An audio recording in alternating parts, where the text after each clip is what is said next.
C'est une garnison impérialiste d'occupation à la frontière de ce qu'on appelle le Moyen-Orient. C'est une construction née à la crise coloniale qui, depuis le début du XXe siècle, transperce le cœur des peuples arabes et de la région comme un poignard pour stériliser toute possibilité d'unité, de libération et de justice sociale.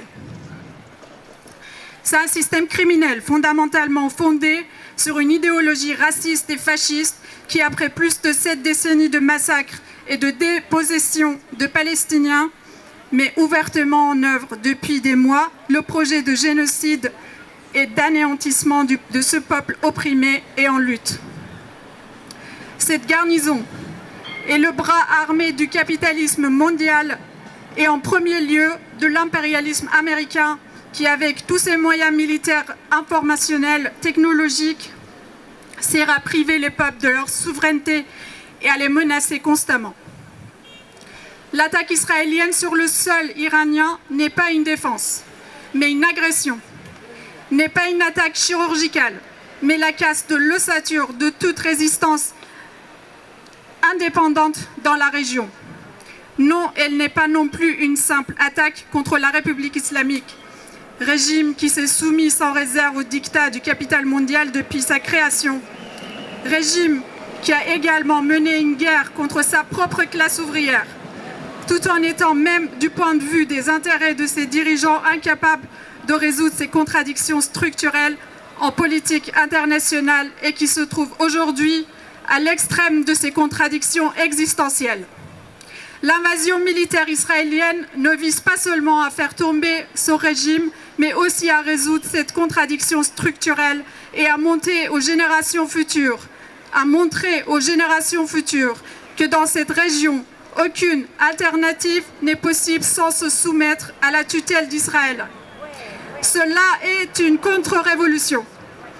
Ne l'oublions pas, la réaction de la République islamique non seulement n'est pas une alternative à l'ordre capitaliste mondial, mais en fait partie intégrante.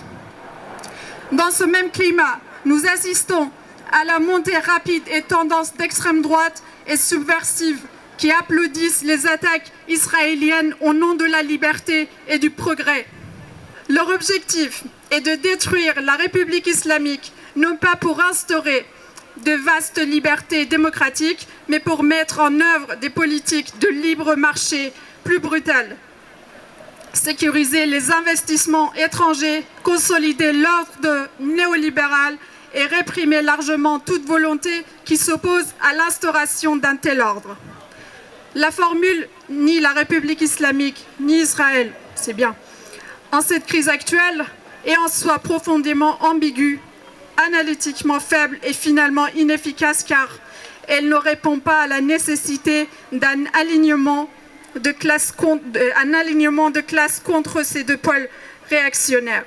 Il faut le dire clairement, non à la guerre réactionnaire, mais oui à la résistance des opprimés sous toutes formes les plus radicales. Non à l'occupation impérialiste, mais oui au renversement révolutionnaire de la République islamique. Ceux qui acceptent consciemment cette absence de front ne souhaitent qu'être applaudis dans l'histoire future pour avoir pris garde à ne pas tomber dans le piège de la défense du régime ni du sionisme impérialiste. N'oublions pas que la question du Moyen-Orient a toujours été régionale et que beaucoup d'entre nous ne l'ont pas comprise malgré 8 années de guerre avec l'Irak. L'échec du phénomène connu sous le nom de printemps arabe et son incapacité à transformer fondamentalement l'ordre capitaliste ont été notre échec à nous aussi. De la même manière, l'échec de la révolution iranienne de 1979 a marqué le début de la victoire de l'impérialisme au Moyen-Orient. Les forces révolutionnaires de la région n'ont pas communiqué entre elles et ont été massacrées. Et la région est finalement devenue le théâtre des conflits des puissances régionales, des forces mandataires et de leurs dépendances. Oui, si la guerre se poursuit, le régime tombera, mais de tout son poids sur nous. Et tandis que les bottes de l'impérialisme piétineront son cadavre, nous serons enterrés de plus en plus profondément. La Chine et la Russie, qui étaient pour certains le bras économique et militaire du bloc anti-impérialiste, assistent en silence à ce renversement et négocient leur part de nouveaux gâteaux de Moyen-Orient de demain. Il faut donc, sans hésitation, s'opposer à toute agression militaire, proclamer haut et fort le nom de l'agresseur et lier sans équivoque cette opposition à la cause palestinienne. Par conséquent, l'agression militaire israélienne contre l'Iran n'est pas seulement une attaque contre un régime politique, mais une attaque contre un avenir qui ne peut être atteint que par la lutte de classe contre ce même régime. Oui, le peuple iranien aujourd'hui est désespéré. S'organiser au milieu de désespoir revient à créer des possibilités aujourd'hui faibles et dispersées, mais qui, si elles ne sont pas niées, pourraient un jour constituer le fondement d'une véritable résistance.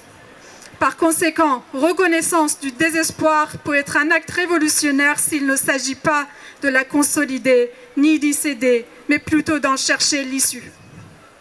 Cette position n'implique en aucun cas une indifférence à l'occupation militaire ou à l'agression impérialiste directe. Si le moment arrive où des soldats israéliens ou américains apparaissent dans les rues et des villes iraniennes, la réponse révolutionnaire ne sera pas ni le silence ni la reddition, mais une défense indépendante, par le bas, avec le langage et la logique de la classe ouvrière elle-même. C'est à ce moment critique que la lutte des classes, avec toutes ses composantes, sera liée à la lutte contre l'impérialisme, un lien malheureusement absent de l'espace politique iranien depuis au moins 3 décennies. Nous devons simultanément tirer des leçons de ce que nous avons laissé derrière nous, des échecs passés en matière d'organisation, de l'élimination des forces radicales, du champ de lutte et de la soumission aux dualités de pouvoir. Sans surnommer la confusion politique actuelle et incapacité à distinguer le passé, présent et futur, il n'y a pas d'issue à cette catastrophe.